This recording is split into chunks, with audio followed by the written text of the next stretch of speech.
Okay. Thanks, Julie. Welcome everyone to today's webinar. I'd like to just start off by thanking everyone for taking time to fill in the survey, and Julie's sharing the screen with the survey results with us. What we're looking for out of today's webinar is discussion and getting consensus from you in this region on the topics of how we're using Leganto with Alma-D and digitisation request functionality, so that we can then see whether there's consensus that we can present from this region to Ex Libris, rather than each of us having to submit individual cases and work at it at an institutional level rather than as a regional level. So the format that we had for today was that we were looking at Julie leading a discussion on digitisation requesting, and following on from that, Kendall would lead a discussion around Alma-D. We're looking at summing up and agreeing on next actions at around about the 45-minute mark. Following on from the webinar, what we're aiming to do is to provide some documentation back to the group after this session by the 26th of July for you to review and respond by the 3rd of August, in order for us to then take whatever recommendations you want us to take forward to Ex Libris, to the Leganto product manager. So having said that, I'll now hand over to Julie. And it might be helpful if, Julie, how do you want people to go? Because most people are online now with their mics muted. Yes, they can unmute and ask a question. I want to see how that goes. And just one other point too, when you're speaking, could each of us please introduce the institution, start by saying that the institution you're from, so that we've got, because people haven't registered for the webinar, we're not quite sure who is on the call. So if you could introduce yourself so we've got a sense of the institutions represented, and is with chat, if you could perhaps put your email address into the chat box so that we can collect that as well. Thank you. Okay, well, I'm from the University of Adelaide, Julie Wright, and we've got a group of people here that have been working on the Leganto project. We're about to start our pilot next week at the start of semester 2. That's just a bit of information. One of the areas that I was interested in and was talking about to some people at the ANZREG conference recently is that how people are actually placing digitisation requests. Sorry, I'm just checking to see there's actually a chat. Oh, okay, people are just putting their email addresses in. Sorry, that's okay. And I found that there were a lot of people who were doing various things, and I was looking to see what was the best way, what's the best workflow, the smoothest workflow. And I just wanted to sort of start by sharing what we're doing, because I think we're the only one doing it this way based on the results of the survey. I'm just going to scroll down to question 4, which was, do you actually use the inbuilt digitisation request functionality so the academics can place a digitisation request in Leganto? So we're the one out of 13 that are, I believe, is doing it that way. We do find that's actually a very smooth workflow, and it does work well overall. It's easy for library staff or the academics to place the digitisation request in Leganto, and then we process it via the digitisation department in Alma. And again, that all seems to work very well. So that's sort of a little bit of background for what we're doing. I'm happy to take any questions as well, but I just wanted to throw it open to people to find out perhaps why they're not using the digitisation requesting, allowing the instructors or academics to place those themselves. So does anybody have a question? And you should be able to unmute yourself if you want to talk.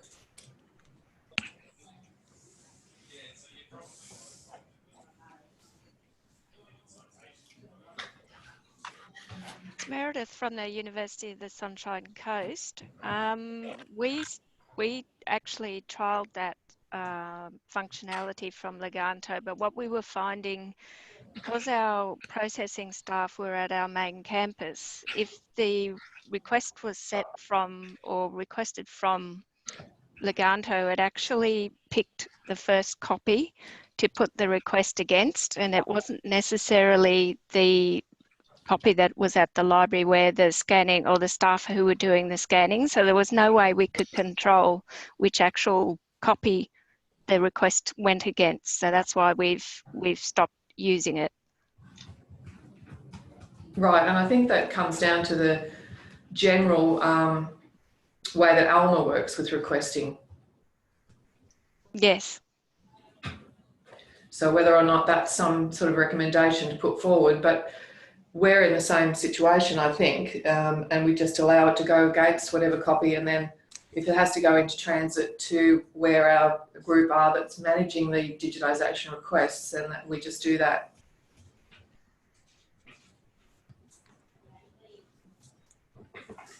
But I know there was some talk about transit times in Alma, because we thought when we implemented in 2013 that transit times would be taken into consideration when it determined which item to place the request against. But then we found out that wasn't the case. And then I'm not sure whether or not Ex Libris have done any work in that area since then. It's Kale here with Kirsty and Lorraine from UWA. We were just thinking one of the reasons we didn't do it, we've only just started with rolling it out to everyone, but one of the reasons we didn't make it available was because we've already got a digital store made up over several years. So we wanted to kind of use those if possible, rather than them just initiate a new digital request, because that store is hidden from them, like they can't find it. And then also thinking about, just similar to what Meredith said, the general confusion that can happen when requests are placed on incorrect items, and processing staff in lots of different collection areas.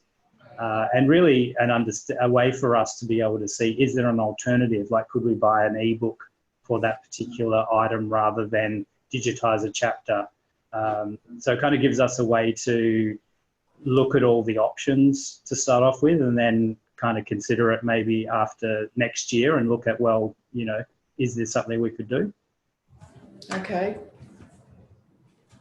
This is Alice from SW. I'll have to agree with the last statement.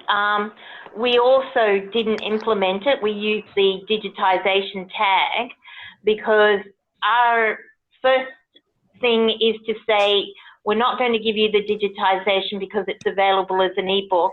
And so we do the investigation to see if that's true. So it's, yeah, looking at all of the options before we then do a digitisation request. And if the academic did it, then it would kind of bypass us a bit.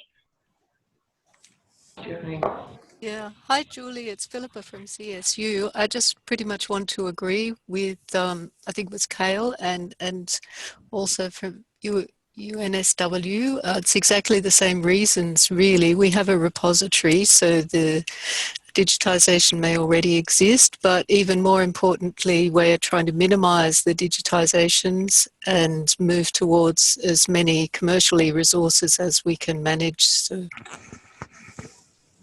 it's that intervention. Okay.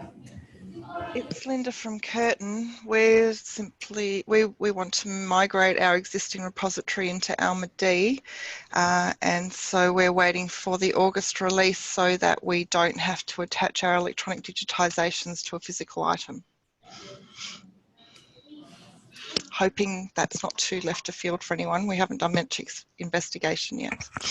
Could you just elaborate on what that actually is, please?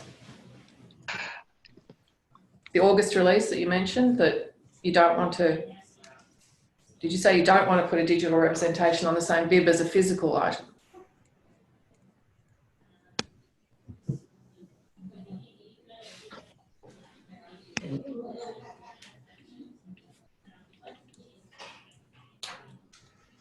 Sorry, who was talking from Curtin then?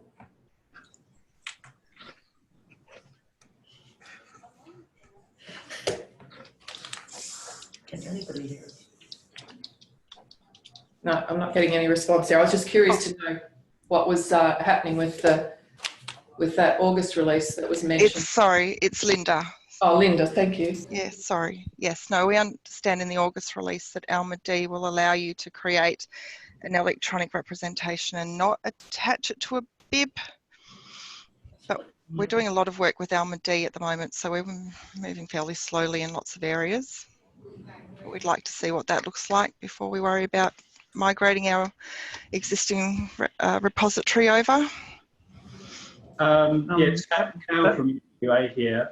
Just wondering if maybe is that to do with uploading it directly to the citation, Linda? Because we've already got all our stuff in Alma-D, and we have gone with the method where we attach it to a bib record. Whereas talking to Alison from Uni of New South Wales, they're attaching the representation direct to the citation. So this third option you're talking about, we haven't seen it or didn't notice anything in the August release. Just doesn't sound like something we're aware of. So maybe we missed it. The release notes aren't out yet. Ah, right. I was just going to say that might be helpful for those of us migrating stuff from Aquella who just want to put the citations in as opposed to digital objects, maybe, which would be nice.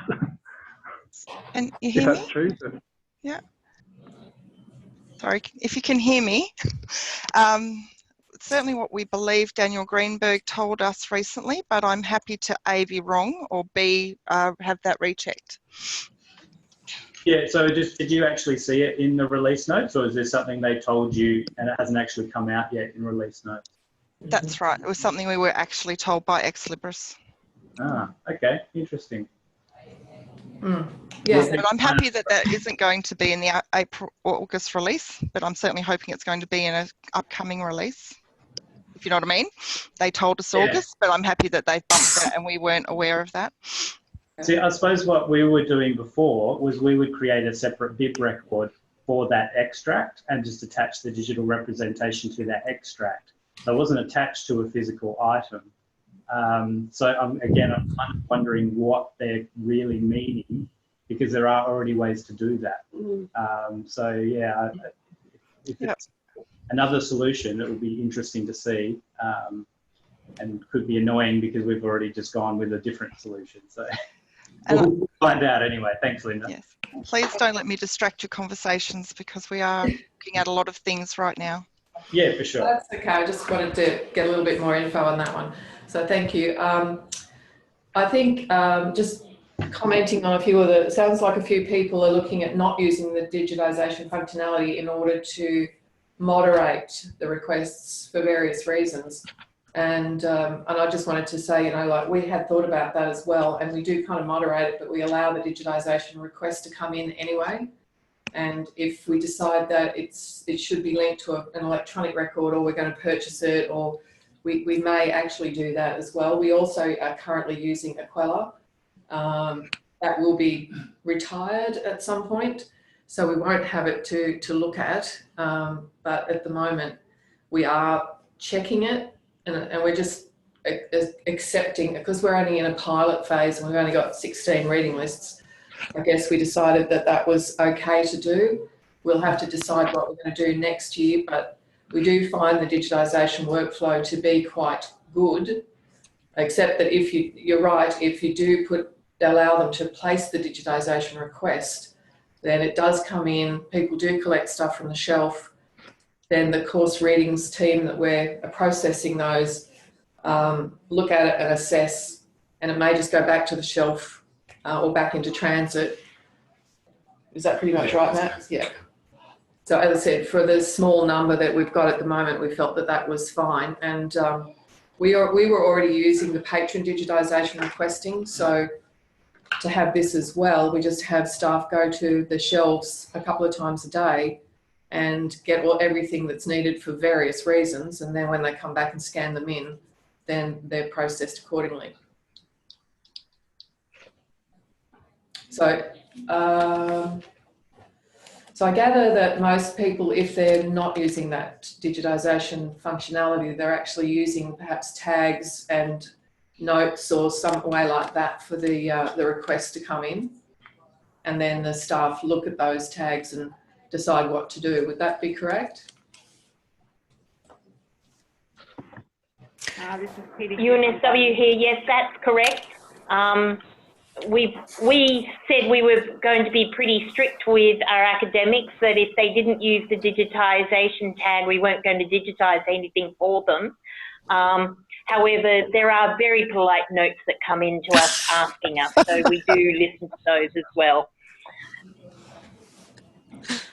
Hi, this is Peter from Bond University here. Hopefully you can hear me.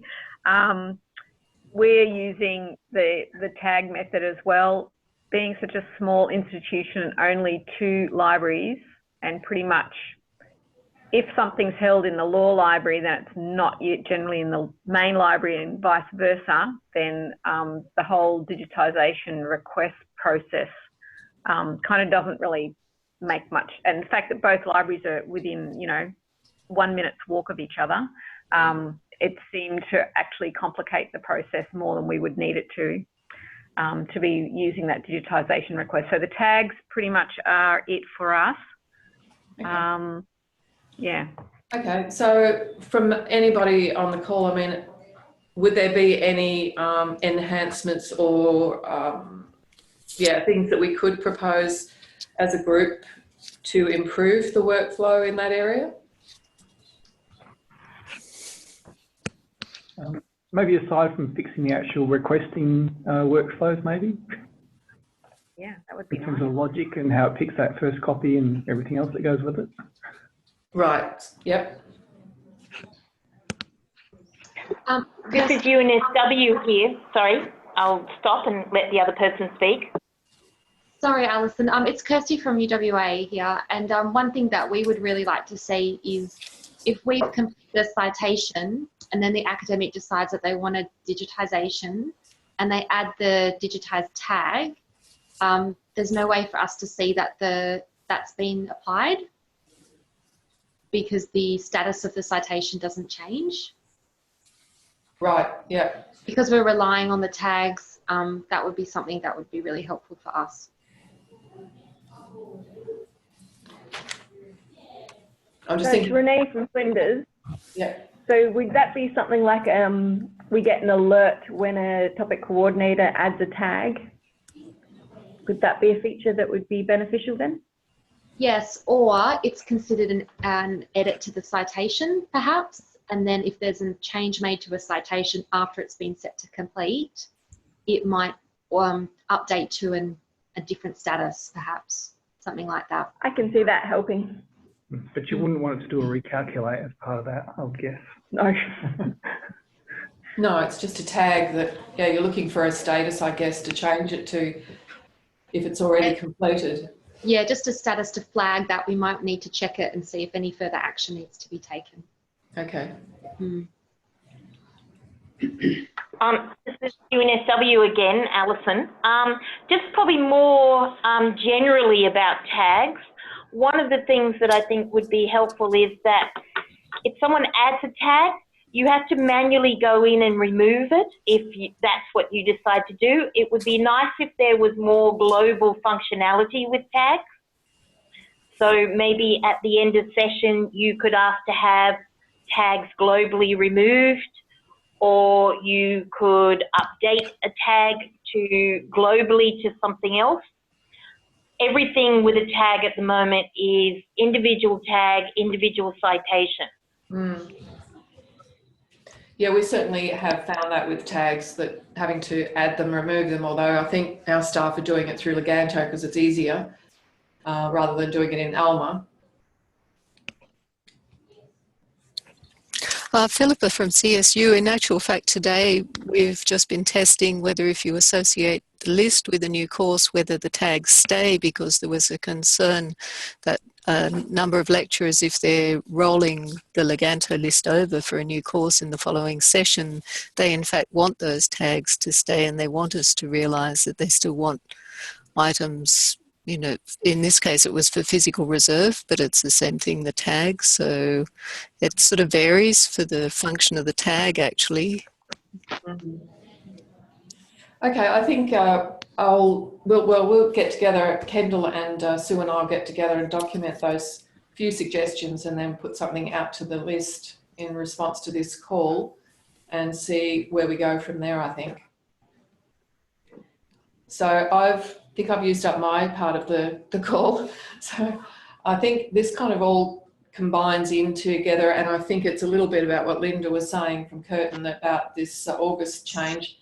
I'm going to hand over to Kendall now to talk about how people are storing the records, whether it's in Alma-D or otherwise, and part of that is perhaps how, if you're using Alma-D, are you creating a duplicate bib record, etc. So Kendall, are you okay to? I'm here. Can you hear me? Yep. Great. So looking at the survey responses, 62% of our responses are using Alma-D, but I thought we might use the first couple of minutes for those who aren't using Alma-D to raise any issues. So we had 2 respondents who are using Leganto citations and 3 respondents who are using external systems. Is there anything you would like to add before we move into the Alma-D discussion?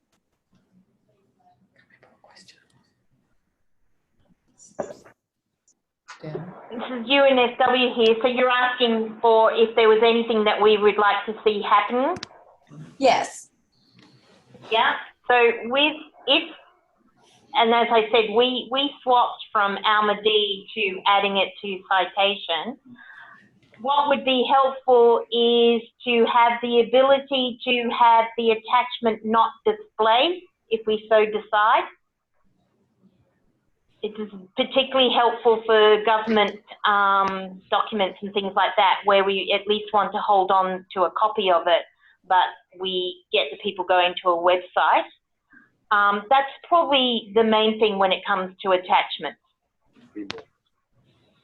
Okay, great. Thanks, Alison. And maybe, sorry, being able to have more than one attachment. Okay. That's attaching the citations to the, attaching the PDFs to the citations. Is that correct, Alison? Sorry, what was the question again? Are you talking about wanting to be able to have multiple attachments on a citation? Correct. At the moment, if we have to do that, we actually have to create 2 separate citations. Thank you.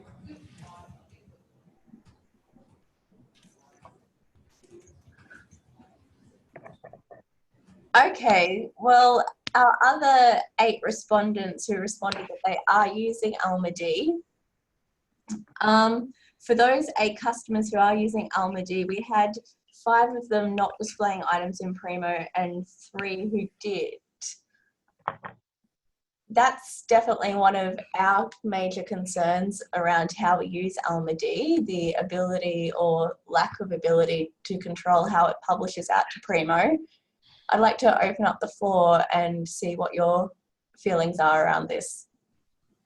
Yeah, Kale from UWA. So our main concern with this is so we definitely don't want them to display in Primo, particularly, you know, digital extracts that we've scanned from anything, because obviously that negates all the copyright setup.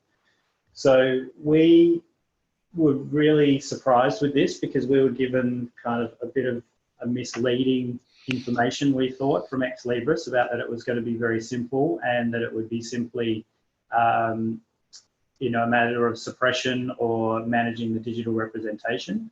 And of course, what we found out is this is not true. So if you're adding a PDF of a chapter to a physical book, you can't suppress the bib record because it suppresses the book record from Primo. So we've been struggling with it over the last 6 months, and basically have now moved to using display logic, where we put the word, say, Leganto into the notes for the digital representation, and then we have to set up a configuration in display logic to not, so that would be then not shown in Primo. So it's less than ideal. ideally, this is Lorraine from UWA, would probably want to be able to suppress at the collection level. So if we had a digital collection with all our objects attached, we could just suppress that from and not have to worry on the individual item level. Yeah, which we thought was kind of obvious and was kind of what they intimated, but it hasn't happened. And then I think with that, what we've actually found, and this could be a Primo VE thing, we haven't had an answer yet, is that what actually happens is you can suppress the item, but it will still say that the item is available online. And then when you click on it, it just has an empty area for view online. So it kind of still looks like there's something available, but then it doesn't show you the digital item. So it's actually very misleading. Yes, that's one of the issues we had. So it's not just a Primo VE issue, it is a Primo issue. But Julie, are you able to comment on that, please? Because I think you have a case. Yes, we put in a case for that because we trialled using the basically hiding the digital representation using the public note, and we didn't like the result when there was only one digital representation, and that was all that's in the View It tab. It said no full text, so it looks like there's stuff there, but if you click into it, it says no full text. So we reported that to Ex Libris, and they've actually said that that's going to be fixed in the October release. Okay, that's good news. Yeah, that's a slight improvement. I don't particularly want to go down the path of using the public note myself because I think that's extra work. And I agree with, was it Lorraine who said a moment ago that to be able to suppress the collection and all of the titles within it, the digital titles, is the way that I would prefer to go. But we only want to suppress them from Primo. We want to see them in Leganto. Julie, did you get a definition of what they mean by fixed? Do they mean displaying it? They did provide some detail. I don't have it with me right now, but I'm happy to share it to say this. They've given some more detail about what they say they're going to do. Okay. Yeah, that would be great. Just to sort of get an idea of what they mean by fixed. Yep. Yeah, because I think they said to us that it was a U-resolver, the way U-resolver works. So it's calculating the availability, but then when you're actually in the brief record, and then when you're going to the full record, it's obviously doing the full check and then discovering, oh no, this is not available. So it seemed to be, they were going, well, yeah, that's expected behavior. So hopefully fixed means they work out a way to kind of force it at the brief record level for those types of records to do a proper check. I'm not sure. That could be impossible. So sure, I'll send out some details to the list. Yeah. This is Peter here from Bond Uni. I'm just thinking about the way that Primo is integrated into Leganto when an instructor is searching for something. I think we would still want them to be able to see or retrieve a record for those items that are in the digital Alma-D in the e-reserve collection so that they could add it to a list that way. And so I'm not sure how separate that search there is from the search that actually happens in Primo. The way it was described to us was that the Leganto search is actually using the Primo search scope. So if it was suppressed from publishing, then I'm not sure that instructors would be able to see them in there and select them. Yeah, Peter, this is Julie again from University of Adelaide. We're in exactly the same boat as that. We were told back in our February kickoff that there was a way to use a different scope so that you see different things in Leganto. But I agree. I'm not sure if you suppress the record from publishing, whether you can publish to one scope but not another. Which is exactly what you said, that we want to hide it from Primo but see it in Leganto searches. Yeah. Julie, it's Kendall here again from Macquarie. I'm just jumping in. I believe the way that you can set up the different scopes is that you can do an Alma search scope, but that search scope is only available to librarians, which is understandable. But it would be really nice if they had another option where you could do some kind of Primo plus Alma-D scope for instructors and librarians to look at together. Yes, I agree. I think that's the better way to go.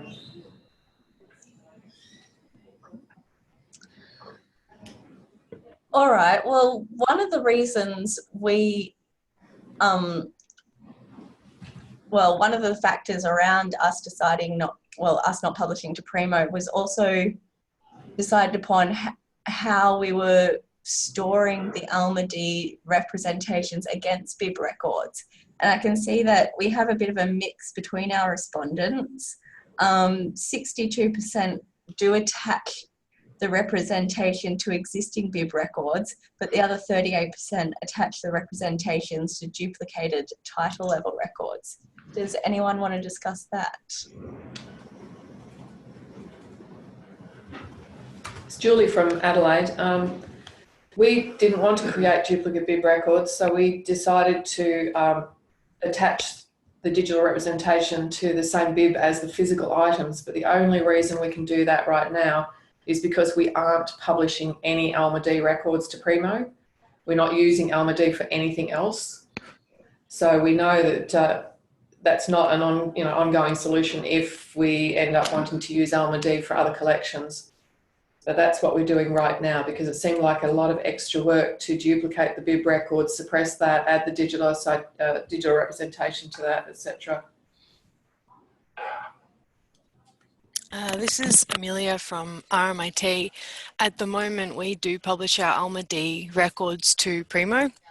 So we do the attaching it to a duplicate option, and we've also recently taken the steps of making sure that our Alma-D records don't dedupe or Ferberize with our physical collection. And this is because we have a lot of chapter level digitizations in the Alma-D, and if we don't dedupe them with the physical copy, the physical record, or the record that appears in Primo, it's one record and it says that you have both physical and online access. And even with a label saying that it was a chapter only record, for the online access, users were still thinking that they should be able to access the full book. So it was becoming quite confusing for users, and we've been having discussions as to whether or not we need to start creating chapter level bib records instead of having the book level bib record, which is obviously a lot more work and not really something we want to be doing if we don't need to. Yeah, well, we at UWA we definitely had been using duplicate records because that was the only way we could get it into our scope in our setup, and so we were even creating duplicate records for PCI articles because again we didn't have any Leganto functionality. So what we've done is now wherever possible when we're attaching it to the bib record of the source item, the source work, the item that the extract is from. But we've still got a hybrid system because there's items that say we've got a chapter from document delivery, so we have to create a separate bib record for that because we don't have a source bib. And also we're still doing it for journal articles because it just didn't make any sense to have a journal record and then have digital representations hanging off the record for that journal. And this was another one where we felt we got a bit led in different directions by Ex Libris. And we ended up, you probably all got emails from us saying, what should we do? So that's what we ended up going with. But yeah, it's ended up being, the thing with adding it to the bib record of the work we have found is that it makes the copyright management much easier in migrating our digital objects over to that work. So that ended up being the main reason we did it, as well as not having to maintain duplicate records.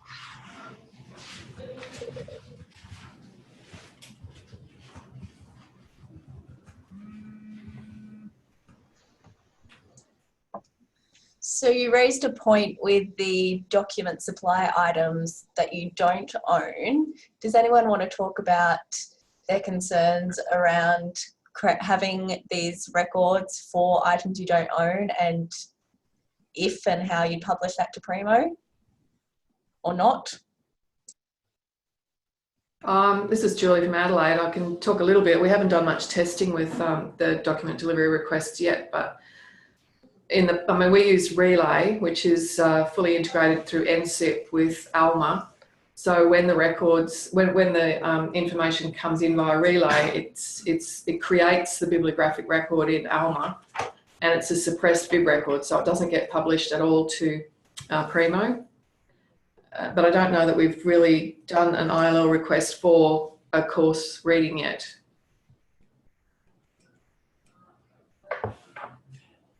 This is Renee from Flinders. When we've got items that we've got through document delivery, we'll download a record from Libraries Australia and then have that separate bib record suppressed with the digital objects attached.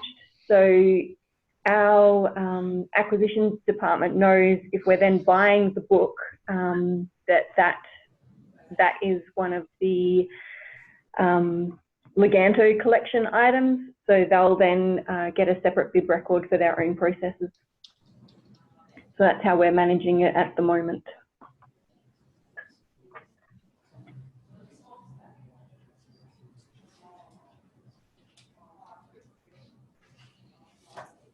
This is Peter here from Bond. So we're in pilot mode, so we're open to changing the way we do things. But at the moment, and we've only had maybe a handful of interlibrary loan chapters that we've had to put into Alma-D, and for those I think we've just created a separate chapter level record and attached the digitisation to that one.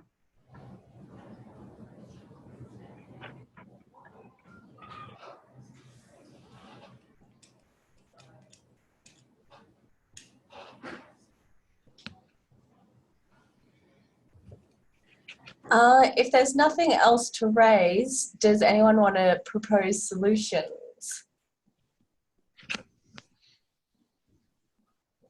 Suppress a collection and everything, all the digital titles in it. from Primo, but not Leganto. Oh, okay, so go ahead. It would be great if you could also suppress just like the digital holdings. Or maybe treat digital representations as holdings in the sense that you can suppress individually. There are no holdings for digital representations though. No, but it'd be good if they were treated in a similar fashion to the holdings records.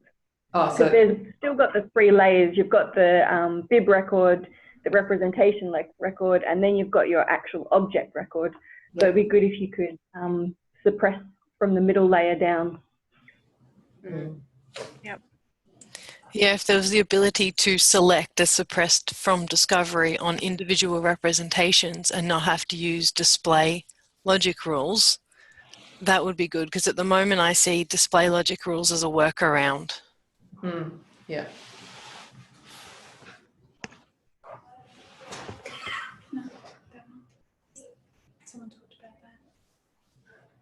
And we would want that suppression as a suppression from Primo, but not necessarily from a Leganto search. We might not even need 2, one that allows us to suppress from Primo and one that allows us to suppress from both. This is Peter again at Bond. I think just at the moment, we have got an e-reserve collection in Alma Digital, and we have set that to suppress from discovery, so that collection does not appear in the collection discovery interface, but the individual records in that are still searchable in Primo. So I guess, you know, I think it's just confusing to be talking about suppression at just suppressing at a collection level and assuming that that's going to affect digital files.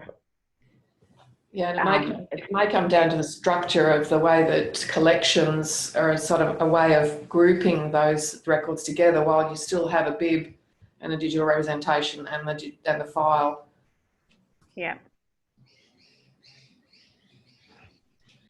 But yeah, I thought that was the case. You can suppress the collection, but it doesn't suppress the titles that are in it. That's right.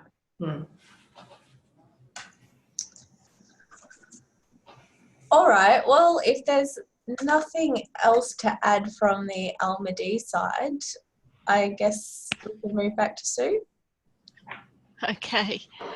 Are there any other aspects that people would like to discuss while we still have 5 minutes?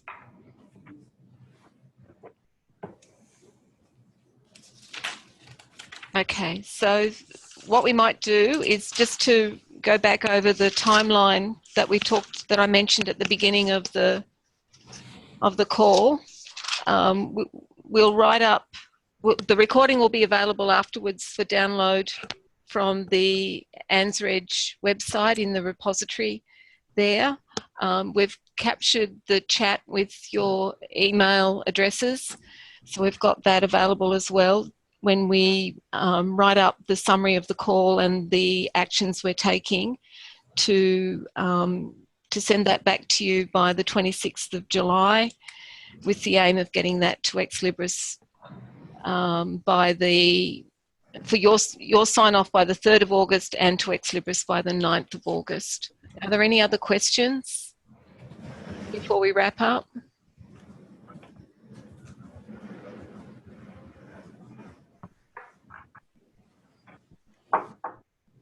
No, so just wanted to say thanks, and I think it's a really good idea to get all of us on a call like this to share information. So if we can look for other opportunities in the future about workflows or other best practice, I think it would be really, really useful. So absolutely, and I've got kind of 2 hats in the ring here, one for the Leganto working group and one for ANZREG committee. So from both points of view, yes, we would absolutely support doing more sessions like this. And any topics that you want to bring to the committee for ANZREG, please do that. Please, yeah, keep the conversations going. Thanks, everyone. Go through all our favourite Salesforce cases together. That'd be a fun. Well, an hour wouldn't be long enough, Pat. Okay. Thanks, everyone. Have a good afternoon. Thank you. Thank you. Thank you. Thanks. Bye.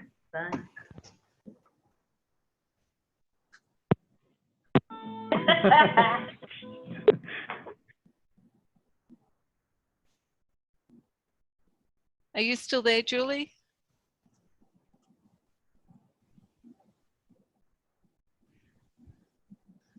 Yes, I am, Sue. Okay.